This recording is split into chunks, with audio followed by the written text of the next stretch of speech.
towards that purpose. As a blessing. Thank you very much.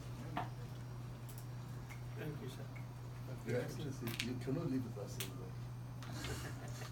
You must say something, at least respond to that. Yes, I agree.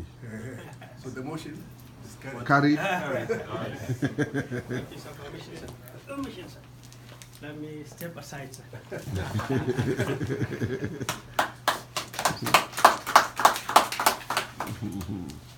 My dear father, your lordship, an elder statesman, a mentor, a reflection of hope,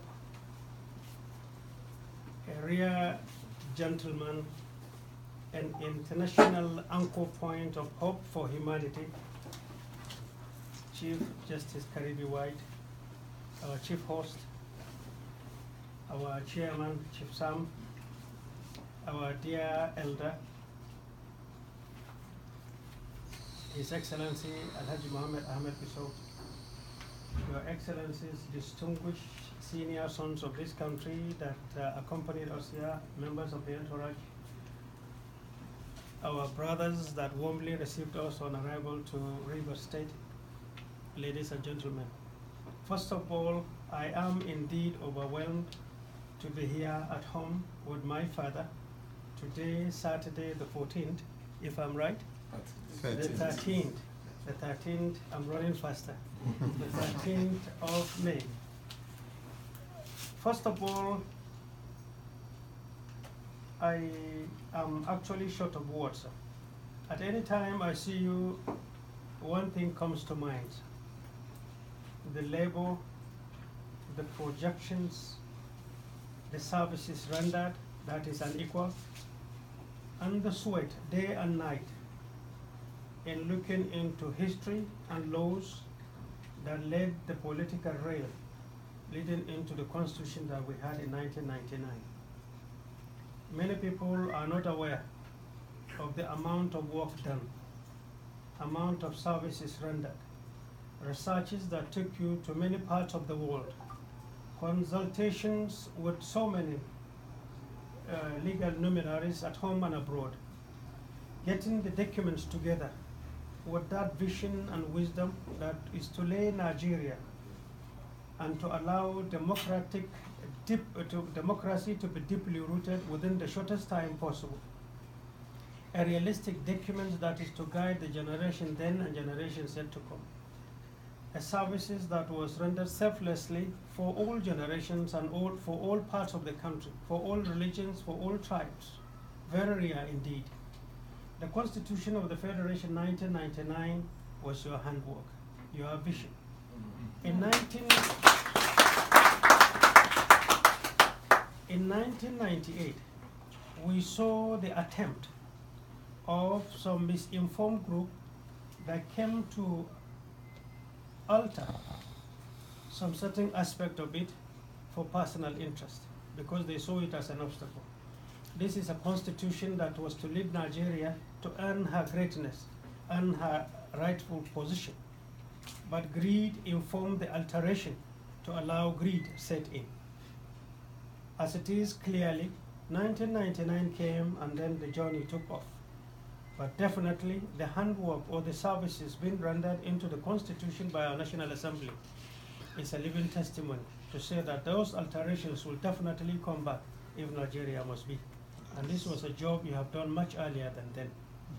And I pray and hope your teachings, the doctrine with which you looked at Nigeria while preparing that document will now be seen to be the guide in the elders and in our younger ones, so that when the journey continues tomorrow, we will get deeply entrenched and be seen to be abided by the contents therein in the document. There were numerous advices you gave, numerous decisions you took. Some were not palatable with so many groups. But I learned one thing. When in your speeches, at the opening speech, I can recall one aspect of it, when you said, and I quote, sir, with all respect, we will look into the mission before us, and we are ready to step on toes. By time, even if they react, and particularly when tomorrow comes, they will but respect the wisdom in our decisions and actions.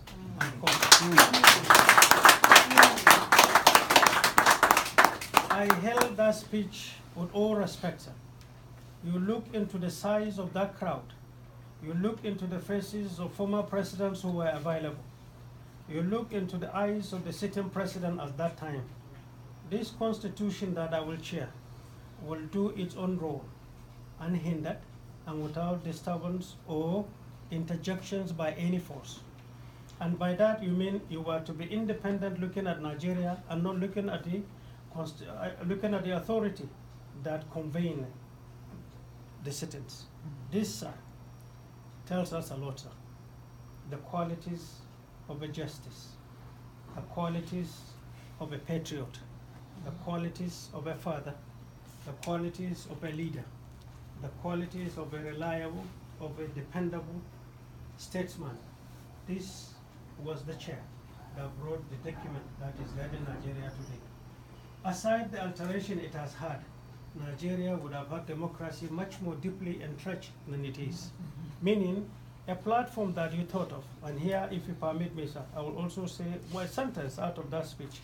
You said, a plain ground where all classes of Nigerians shall participate with that sense of equality and total principle of participation, unquote, sir. By this, you are referring to the rich and poor, old and young, men and women, all generations to come on board, to go into democratic field and seek for three things. I will also repeat, sir.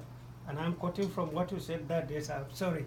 I almost cried the entire speech. You said, the rights of man from his ambition, his integrity, and the provisions of the law that guides his right, as contained in the chapter 4 of the previous constitution, are rights that must not be touched or played with by any person or any force anywhere, unquote, sir. With all this, sir, I will say with all respect, I'm happy to be here with you at home, to have listened to you, sir. Short words, but extremely effective and lasting into the memory of mine, as you are and as you are, sir. We are delighted to be with you today, and we pray God Almighty will continue to give you good health, sir. Will continue to keep you for us, for this country, will continue to increase you in your tower of wisdom for all to tap therefrom, will continue to use you as a point of reflection, not only with our own judiciary, but in our entire society, because your experience, your contact, wealth of knowledge and wisdom combined, sir, leaves you as a rare personality for this country to cherish, respect, and to tap their